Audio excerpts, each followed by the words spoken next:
Today, the Cure Chronicles is joined by Janeli Alejandra, a TikToker and mother of three.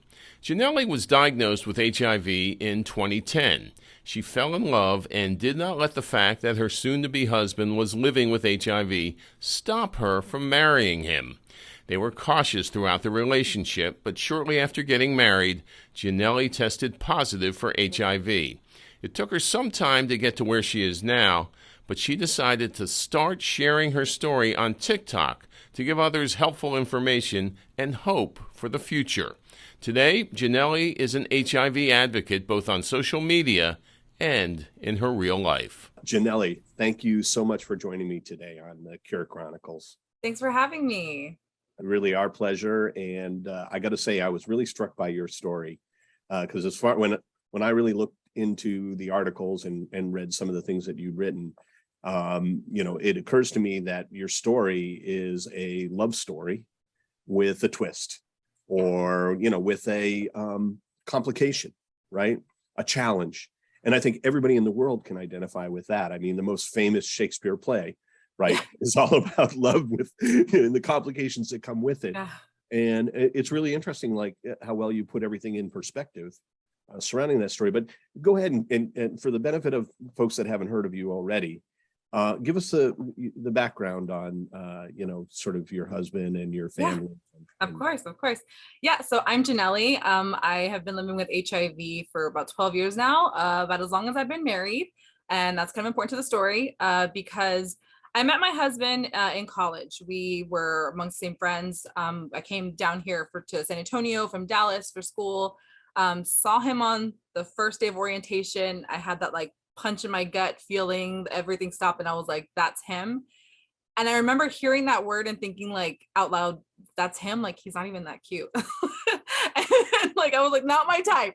He's very, very handsome now. But I've seen a picture of him. He's quite handsome. He's quite handsome. Yeah, but back then he was, had like this, I was not what I was into, like super grungy. He was like barefoot on stage, leading like this orientation talk. It was just like totally not my type. Okay. Anyway, so, I met around the same circle of friends. And then I found out through, just through mutual, friends and activities we did together on campus that he liked me. And I was like, okay, well, I don't know where this is going to go.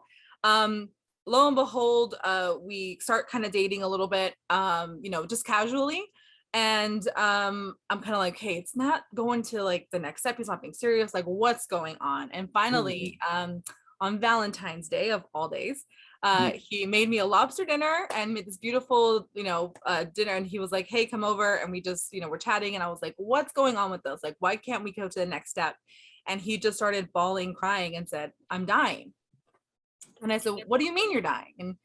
And he said, well, I have HIV. And then I heard someone say, well, you have HIV, you're not dying. Right. And then I realized that person was me. It was like a complete out of body experience. It was pretty crazy. Oh yeah. The shock must have been incredible. Yeah, exactly. So I had been educated about HIV and sex from a very early age. Thanks to my mom. She was a practice manager for an OBGYN. She saw tons of young teenage girls come in, get pregnant, get STDs, not understanding how they got it. So she made sure that me and my siblings were super educated and given kind of like the hard truth about sex and everything early on. So I wasn't really scared of, I don't want to say I wasn't scared of STDs, but I was educated about them. I approached them from that sense. So anyway, so he says, okay, I understand if you don't want to be with me anymore. And I thought, I don't know. I'm already in love with this guy. I really, truly, I was. And so, he drove me back to campus. And then he was like, I'll leave it up to you. I was like, I can't stop thinking about you. You're the guy for me. And so we kept dating. And apparently I just learned this, a few years ago, was that he, in his mind, thought any minute, any day, she's going to break up with me. Well, I didn't. And about a year later, he proposed to me. And I said, yes, if you get on treatment, because I know you're not consistent with your treatment right now. Wow. And he hadn't been consistent with it. He was too nervous. I think it takes a while to commit, right, to treatment, now that I know that.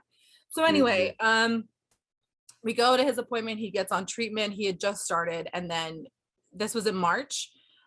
We move in together we set the date in March for our wedding to happen in July, super quick engagement. May we move in together, and we, engaged in sex with condoms, and the condom broke. And so we didn't find out till well after, that there was quite a bit of exposure, for lack of a better word. And he wasn't undetectable yet. He hadn't gotten that call. So we had talked to the doctor about it. He said, be careful, use condoms, but just be careful. So we're thinking, we're two young kids, we're like, all right, yeah, they said, yes, let's do it. So like, we were really careful about it. And all before then, we were incredibly careful, and actually we're very sexually active because of it, because we were both too nervous.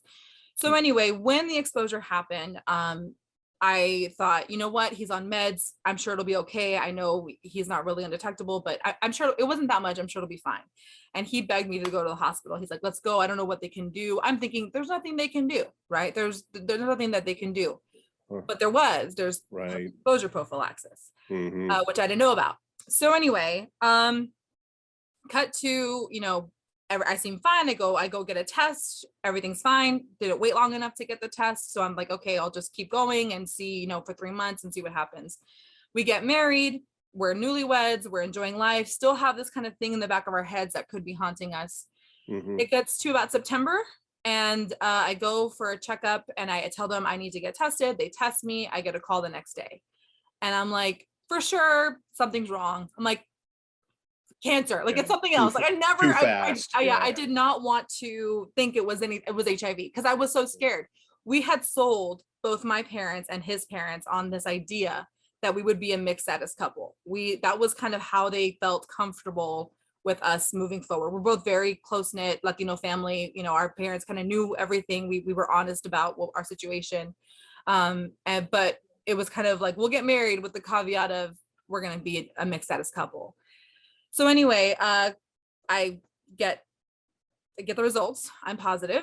It was really tough. Just like any kind of diagnosis, it was traumatic. And for us, it was hard, because it really forced us to have conversations that we didn't have. I mean, when you're newlyweds, you kind of have lots of conversations. You think, dang, why didn't we think of this before we got married? But when you add this to it, it was really tough. And he completely understood of us thinking that we might separate, and we kind of did temporarily. We were just like, I just need to figure this out. Wow. Yeah, I needed to get my head around it, Sure. So we separated for not very long, maybe a couple weeks, and just to kind of get my brain around it. And I thought, I was willing to marry this man, and everyone asked me why. They're like, why? People who knew him by the status, they were like, well, why would you marry him? And I thought, Jake is Jake, right? If I could cut HIV out of him, I would, and I would still marry him. And I thought, we are still who we are. We are not HIV. If I could cut this out of us and move on, he would still be the person I choose. So that's really what kind of led us to where we are today, with 3 children, all HIV negative, living a pretty boring life, just here in Texas, raising our kids, running them. Oh, that can't be boring. 3 kids, right? Yeah, no, I mean, it's not. Let's call it a normal life. Normal life. We'll do that. Yeah, we'll do normal. We play referees between the kids, making sure they don't, kill each other. And then we also, love movie nights and just snuggling on the couch. It's just a regular thing. And so, there's a saying that another HIV positive creator says, that he's like, I forget I'm HIV positive until I take my meds at night. And it's so true, because you really, especially once you reach an undetectable viral load, you kind of forget. Like, I go to the doctor every 6 months. The only time it was really kind of always over my head, especially, was when I was pregnant. But that was really more my own paranoia and just fear. And the doctors all along were like, you're going to be fine. So anyway, that was quite a long-winded answer, but that's where we are today. Hey, you just saved me asking all the follow-up questions. You told a great story there, but my mind is full of questions. So let me start. I mean, first of all, I love this. It was love at first sight. Yeah. Wow. I mean, like, you knew this was the guy for you, even though he wasn't, even wrapped the way that you thought he could be wrapped, right? Like somehow you just, I don't know what it is. It's like, it was actually like soul's meaning. That's really very, very cool part of this story. Yeah. And then, it's also interesting that it was really hard for him to come clean with you about his HIV status, right? Now he was being really, really careful, right? But he was keeping it all inside of himself, right? When in fact, what's amazing is how supportive you ended up being about it, and that you just happen to have a background where, again, you were kind of meant for him, right? This was, all of these things were still open discussions. Now, what struck me was that he knew he was HIV. He had been diagnosed with HIV for a while, and he wasn't good about taking his antiretrovirals. And you said you feel like it takes some time to get used to that idea or whatever. Like, what do you see? What is it that prevents people from just jumping on, especially the latest meds? What was stopping him in your mind, or even, information that since then, that if it's okay for you to reveal? No, I can. Yeah. He's giving me what prevented him? Yeah, I can talk about it. From what I've gathered from my conversations with him and with other people who are newly diagnosed, we have to remember that getting diagnosed with HIV is quite traumatic. And it often, not always, but it often comes from a place of extreme vulnerability, which is, your sexual, right? So there might be some fear there with your sexuality, you're not fully either, I don't want to say out of the closet, because that insinuates, gay men, but you might just be dealing with it. And I think as an American society, we're still not quite open-minded about sex in a really positive way. Yeah, you bring up something very interesting. I'm sorry. No, it's okay. No, because I just want to point this out, is that, you just hit the first stigma point, right? Like, what's the first question you think of when somebody gets HIV, especially if they're male? Yep. Right? Yep. And yet it is just a stigma. It has no connection with reality. Right. And yet it remains from even the 80s, where it was considered a gay disease, right? Yes. Okay. So anyway, he's vulnerable. He's dealing with it. And so I think he was dealing with, how it happened for him. And then also it would, like you said, it's much easier, right, to keep living on your life, especially he had no symptoms. He had, to this day, he's had no symptoms, right? Yeah. So he didn't have to deal with it. And it wasn't until, he was met with the possibility of being with someone new who didn't know about it, who he didn't have to, report his HIV status to, because he called everybody and was like, hey, I'm going to be honest with you. I'm sorry. This is what happened. Go get tested. And I was kind of like a new piece, like not a new piece. God, that sounds awful, but a new person. He was trying to keep you out of that group that he correct. Had yeah, to, like he was. Right? I was a new person. He didn't have to, ever tell me if he didn't want to, unless he wanted to keep going further. So it really wasn't until I challenged him and was like, look, I know you like me. Like you made this lobster dinner for me, dude, on Valentine's Day.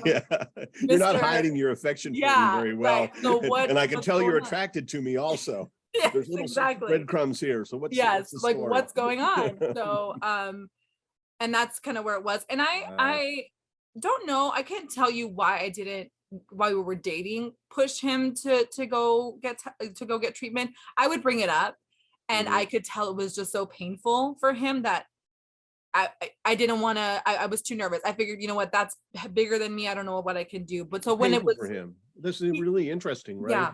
Like he was having trouble putting pressure on himself to go ahead and get treatment, to become fully suppressed of the virus, right? And you even were hesitant to put pressure on him because you could feel it. You could actually empathize with it. What is it? What is it? It's stigma. It's stigma. Like what characteristics? Like what's the wall that people are having trouble breaking through here? Yeah, I hear you. It's what I mentioned before, right? So my husband, at that time, he's since grown. He was incredibly, I think he was ashamed of his past sexual, history. I think he had a lot of shame about it. And so, just like you said, he wanted to keep me separate because he was like, you are going to be my wife one day. He kind of almost put me on this pedestal that I eventually had to be like, dude, don't put me here. Like I'm on the ground with you. But I think he had to deal with just the stigma or the shame that he had to deal with, and kind of facing his previous actions, his, all, what he did as a young college guy, just like not thinking like he's, living careless and free. And so, yeah, I would say it was that. And for me, I was also, I didn't know about, his, how, his sexual history too much, other than obviously he had been, at one time he was honest, was promiscuous and was careless in that he didn't use protection. And I didn't want to think about it really, honestly, too. And then also I felt like that was really his kind of the ball had to be in his court. It didn't matter if I like dragged him to the clinic and made him take medicine. The ball really had to be in his court until he proposed to me. And like, I was like, okay, yes, you really have a stake in it like, at that point. Not, right, exactly. Too. I was like, Right, I basically told him, I said, I am not marrying you to be a widow. Like, that's another really great point. So he breaks down that night and says that he's dying. I mean, like, nobody who's diagnosed with HIV anymore needs to think of themselves as dying, right? I mean, am I correct about that? From what I know, from everything I know, that you get on treatment and you have basically a normal lifespan. And in fact, here's a bunch of other things that come out in your story.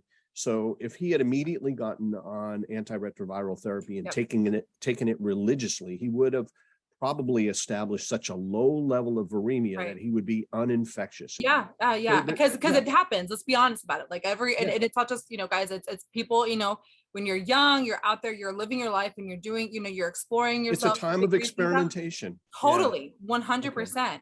And I think at that young age, like I felt even though I was married to this person, I got married very young. He's about 4 years older than me. I got married at 21. He was about 25. And I even felt when I was exposed, like, I'm going to be fine. Yes, there's like a slight risk, but I'm sure like my body's just going to like. Yeah. Well, look, I mean, that's the thing is that, we're actually evolved to ignore reality when the pain is too much, right? There is actually like a mechanism in there where we can, detach from that until we're ready to deal with it. But I mean, your journey includes going right in there and dealing with it, not just for him, but for yourself as well. So that's a important thing, that your story brings across is, hey, get on treatment. It's not as bad as it sounds. And forget about it. Like, we all own and feel some guilt or shame or whatever about all different aspects of our past. And the taboo subject of sex, there's no place where there's more, sort of untethered shame or a misunderstanding or whatever, than something that, we still haven't managed to talk about openly in our society. You notice, like, if you go to Europe, there's a lot more openness about sex. You go to Japan, there's less, right? It's like, it depends on where you are. It depends on where you are, but we're somewhere in the middle. And the reality is that, we're not getting educated in ways that could be really beneficial as we deal with the complexities of making real life decisions as young adults. I mean, so anyway, so lesson number 1 is, hey, get on the meds. Lesson number 2 is the post exposure, right? I get it that you didn't know it. I didn't know it till I started working at AGT, and we started handling HIV in our laboratory because we have post exposure prep here. Oh, okay. Right. Because, hey, somebody could get a needle stick, and if they immediately take a high dose, and it's a sickly dose, by the way. It's quite intense. It is. It's intense, but worth it, right? To reduce your chance from one exposure is about 10% chance of getting it. Right. In most cases, but this is too much. Right. And I think that's a huge lesson to take too. And what I want to say also is, when my husband went to treatment, I mean, his viral load was so high. I can't, it was in the hundreds of thousands. It was so high. Wow. And his CD4 count was quite low. It wasn't at AIDS level yet, but it was quite low. So it does take a little bit to get there. And I just think that, it was a scary time for us, even when we went to go get treatment, to see like, wow, this is how bad it's gotten, right? This is, could have stopped this sooner. And the doctor was honest. He was like, why didn't you just come sooner? And he wasn't saying it in like in a kind like of a judgmental way. Right. Not judgmental way. No. Exactly. It was like kind of like, don't you know about this education, similar to what you're saying. Right. So it's about Well, that. it's so easy to not know all this stuff. It's so I mean, easy in our and society. right. And Totally. especially like, with the stigma around HIV, people don't talk about it.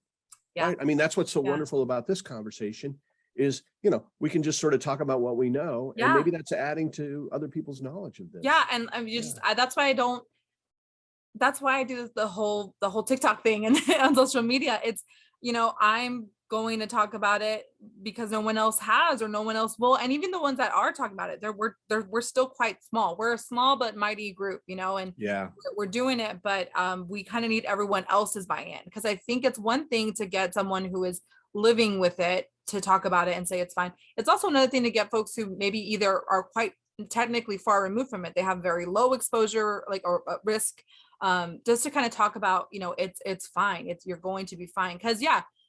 look at it this way. We were sort of, the worst case scenario happened to us. We can track it down to that, about approximately that one time that it happened. We can't think of any other time it could have happened to us, but it can happen to you if you are not being careful. You're just, you've slipped up once and you didn't wear a condom. Like, look, it happens. Let's stop pretending like it's a really bad thing that doesn't happen. It can happen to anyone. I look like just like any regular old person out there. When I drop off my kids at school, I look like the other parents that drop them off. I don't look any different. I have some tattoos and some, that about that, but that's different. That's not different anymore either. Yeah, not anymore. Exactly. Not anymore. I look just like pretty much like the other parents. So it's just kind of like, it doesn't make you, it doesn't turn you into a unicorn or anything like that. Like, you're just a regular person. Right. You're not a pariah. Correct. You're not somebody who's like, destined for something bad, Mhm. and, you can have 3 kids that are HIV free. This is actually quite normal, right? A lot of people don't realize that too. A big question when people get their diagnosis is, can I have kids? Yeah. And the answer is absolutely yes. Yeah. And that the prospects for a well suppressed mother to have an HIV free child is nearly 100%. The chance it's almost, you're probably more likely to get in a car accident on the way to the hospital. True. So, Mhm. right. Yeah, no, which is really, something, it's very important for people to know that, and you're so approachable. I mean, thanks. I love that you're doing TikTok, because I think that, you're really telling a message that is very important in your generation. And for, people that will look at you and go, oh yeah, I can identify with her, and then I can be open to her message. Right. Yeah. And I can, educate myself and be more about it. It's really interesting. Like you said, you actually called it the worst case. Like, we're living with the worst case. And I'm like, yeah, but that's the whole point. It's not that bad. Yeah. Right. Right. And that's one of my points too, in saying that's like when you looked at us, like everyone was afraid that this would happen. Everyone was afraid that I would get it. And I did. And your family was supportive. So they were. So they were supportive in one way, but in another way, they were super nervous. Like, they kept on telling you, don't do it. Right. But they seemed really supportive. And you said it's all a close family, and you were open about everything. Right. He was open with his family about it. And they were supportive of him. I mean, that's terrific. They were supportive of him. I think, of course, that there's a shock that comes to it and everything like that. And I think that they definitely had more questions when they met me. They knew I knew about it. They were kind of like, does she really know what she's getting into? And I think my parents had the same question. I remember after we were married and so when I was diagnosed, I didn't tell anyone for about a year other than my husband. Mm-hmm. And then I finally told my mother. And I remember crying about it. And she was just like, I knew this would happen. I was kind of like, what do you mean? And she was like, I had to accept that this could be a reality in order for me to move on. She goes, because then I realized, so what if you do? You take a pill, you're going to be fine. She kind of had. Okay, so at least the back half of that story. It was good. I promise. I'm like, follow me there. It's gonna be good. I promise. Yeah. Because I'm a parent now, and I get it. If my daughter were to come to me and tell me that, the person she's madly in love with has a really scary disease. Because let's face it, although yes, it's like it was in the media, it was kind of like, okay, all right, well, what do we do here? And I remember when we came out to my parents with it, my parents, they did it. They're so loving. My dad, big Mexican guy, and my husband's a very skinny, small Mexican guy. So he was kind of nervous approaching this conversation, but they were just like, we were hanging out on a Saturday night, drinking some tequila because my dad did not know what was coming. And we were just having a typical fun family get together. And, my husband, like, Mom, Dad, we have something to tell you. Of course, they think, oh my God, she's pregnant. No, that's not the case. So my husband kind of like stops me. He's like, I need to be the one to say it. I like, thank you, but I need to be the one to tell them. Because we had just gotten engaged. So my husband wanted to make sure that he told them. He was going to be the face of this message. Yeah. That's amazing. Yeah. No wonder you fell in love with him. I know. He's a good guy. I'm seeing all the emotion on your face. It's really amazing. Like, even when you're telling parts of the story where you can tell it was exceedingly hard on you. Yeah. You absolutely see it in your face. And, it's been a journey, like any other sure. thing. So he tells them, and we assure them, I'm at that time I was negative and their plan was to stay that way. And my mom, she just stood up and hugged him and she said, I'm so sorry this happened to you. But you're going to be okay. And my dad was very silent, which is not my dad. So I thought, oh God, what's going on? And he said, okay, let me think about this. He goes, he looked at my husband. He goes, you have it. And he looked at me, he goes, and you still love him and you still want to get married. And I said, yeah, I do. And he said, I can't get in the way of that. That is true love. So I will be here. So he actually looked at it as in terms of the strength of your bond, right? Correct. That is amazing. Like, he could see this as a test. Yeah. Right. Yeah. In a way. Yeah. A test of your mettle. Yeah. Of your love. Yeah. They're good parents, This was just the announcement that you were going to get married. And this is why your husband came up front of that. What about when you went and you told your mom about your diagnosis? Yeah. Was that by yourself, or how did you? I was by myself. So we and you took a year to do it too. Yeah. So the timeline is engaged in March of 2010, exposed like around May, like what's that holiday that happens in May? Is it Memorial Day weekend? Like around then. He started treatment like late April. So that's kind of the timeline of it. We got married in July. So very quick things are happening, right? So we got married through like just legally, and had a tiny ceremony, and we're a giant Mexican family. We needed to save up money. So we said in a year we'll have the big wedding. So fall happens. That year I get diagnosed. The following May, so like around the date of I just realized the same weekend of the what we think is the exposure. We're quite sure that was the only time it could have happened. That the Memorial Day weekend, my mom was throwing me a bridal shower with the whole family, and we were getting ready to go, and she could tell I hadn't really seen her and spent a lot of time with her since then, and she was like, "What's going on?" And so I remember just sitting on her bed, and I just started crying, and I told her, and she was like, I knew this could happen, and it's okay. You're going to be fine, and he's going to be fine. Now let's go outside and help me take the stuff outside so we can have this party. Like, get it together. And it was just, see, this is the thing. Like, you're very readable. I suspect for your mother, it's kind of amazing that you were able to go a whole year without her. I know. Probably because I hadn't seen her. Probably because I was finishing, I was in my last year of college, and I was finishing it up, and I hadn't seen her. And I'm a very honest person. I can't keep anything as a secret. I can sympathize or empathize with that, or relate to it. Whatever the correct term is. That's just amazing. Like, your parents really stepped up. Right. And supportive parents come in every shape and size and every background and whatever. And this is another, very tough thing. That's, I guess, part of the stigma, right? Is like, okay, can I count on my support network still? And, how do I bring them in on this? That must have been a very tough thing for everybody. But your story is also beautiful in the way that they all stepped very lucky. up. I'm very lucky. Yeah, I know other, folks.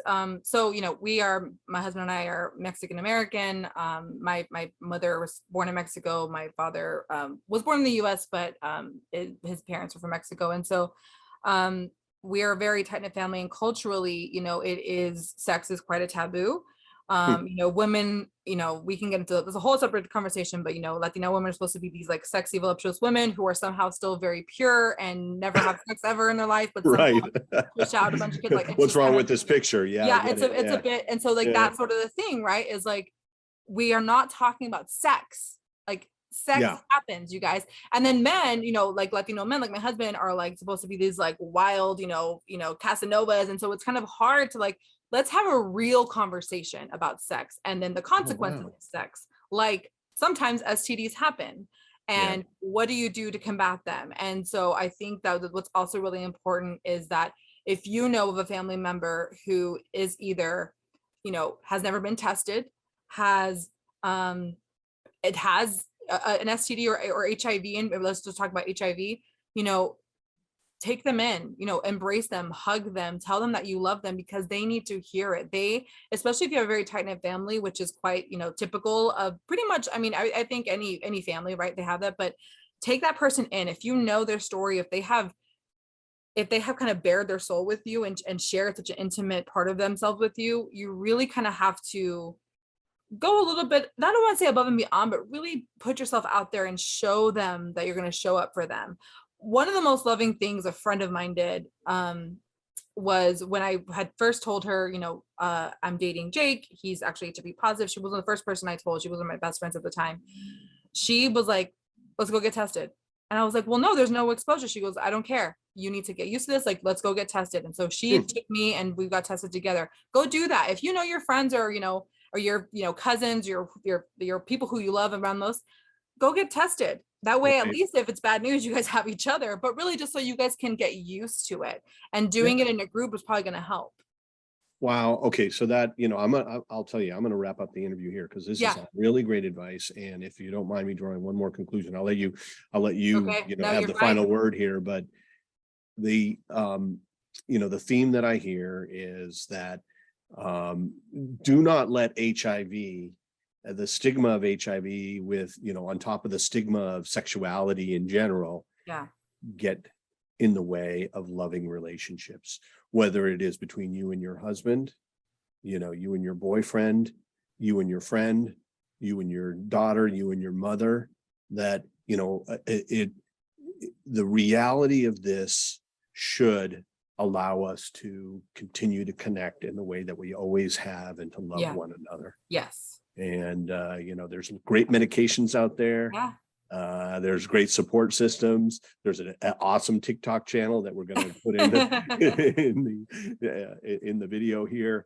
And, get up there and get some perspective on all this stuff. I'm talking to our audience right now is, there's a lot of really good information out there. I've had the honor and privilege of meeting a lot of people that are dealing with a diagnosis of HIV and dealing with it in an incredible way and living richer and in normal lives, but even richer lives than they could have without coming to grips with this, or even than a lot of people who just live in fear. And so, the truth and really understanding this is really worthwhile. I really got that from our discussion. Is there anything you'd like to add before we take this to a close? You must have something to say. No, I think that you said it really, really well in that, don't let HIV get in the way of your relationships, no matter where your role in that relationship is. If you are the mother of a child who has HIV, don't let that scare you. Be the person to kind of wrap your arms around them and tell them it's going to be okay and help them. If you're the spouse, if you're the, significant other, if you're the sibling, whatever role you play in the role of, loving somebody with or living with HIV, don't let HIV get in your way, because, and don't let it get in the way of loving yourself either. It's not something to be ashamed of. You need to also. Excellent point. Yeah, like you. Point, right. We forget that loving yourself is an important loving relationship as well, isn't it? Getting tested and getting on treatment is an incredible act of self-love. So, especially if let's say you haven't gotten a diagnosis yet, but getting tested is what I say is one of the most responsible, most radical forms of self-love you can do for yourself, because you are, and taking care of yourself is what you're doing. Absolutely. Well said. And I really enjoyed this discussion. I learned a lot, and it was such a pleasure meeting you. And I hope we'll talk again, because now that I've had this discussion on HIV stigma with you, and you brought up the idea of just sexuality and sexual stigma, I think it's related. And wow, it just seems like you understand the full gamut of this stuff. That's like a whole nother interview. Yeah. So. Next time I'll bring Jake. I'll bring my husband. He can talk about it. Oh, fantastic. Yeah, I love it. All right. Well, thanks again. And I hope I'll see you again sometime. Yeah. Thank you guys so much. Thank you.